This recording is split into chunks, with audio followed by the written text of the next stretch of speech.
Just days before the wedding, I suddenly discovered a strange new ability. I could read other people's minds. And it was through this very power that I uncovered a horrifying truth. My fiancé was not only planning to murder me for profit, but was also conspiring to have me participate in a ghost marriage for his deceased younger brother. That morning, as I placed breakfast on the table, Duncan walked out after washing his face. Right then, I heard his voice, clear as a bell, inside my head. First, get the death certificate done, then contact second uncle. I froze, thinking that he had spoken aloud to me, and asked, "What did you just say?" Duncan looked surprised, "Huh? I thought you were talking to me?" "No."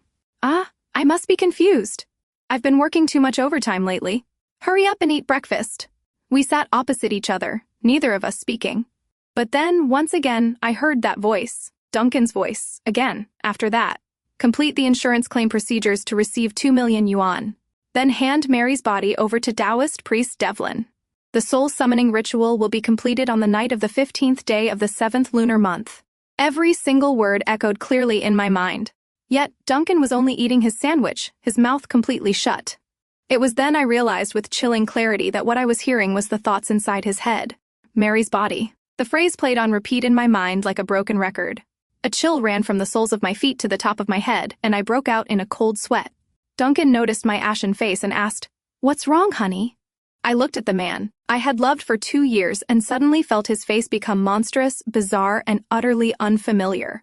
I suddenly feel like my blood pressure has dropped. "I don't feel well. You should go to work first." I made an excuse to get him out of the house, then immediately curled up on the bed, desperately trying to recall everything that had happened over the past 2 years.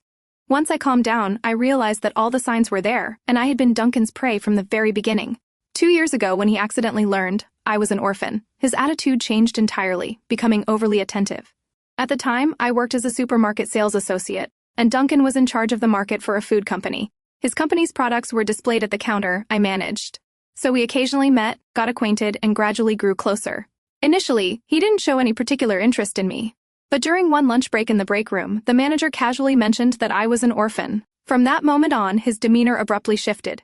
From that day forward, every time he came to the supermarket, he brought me gifts. He messaged me morning and night with greetings, sent me pictures of his meals, asked what I ate and whether I was tired. I once told him that he didn't need to pity me because of my background, and that I didn't need anyone's sympathy. But he said, "I'm not pitying you at all. It's just that I used to be very self-conscious. I came from the countryside. My family conditions weren't good. And even though I liked you, I didn't dare express it. When I learned about your situation, it sounds awful, but I suddenly felt like I was worthy of you." After we officially started dating, Duncan treated me incredibly well, intensely well.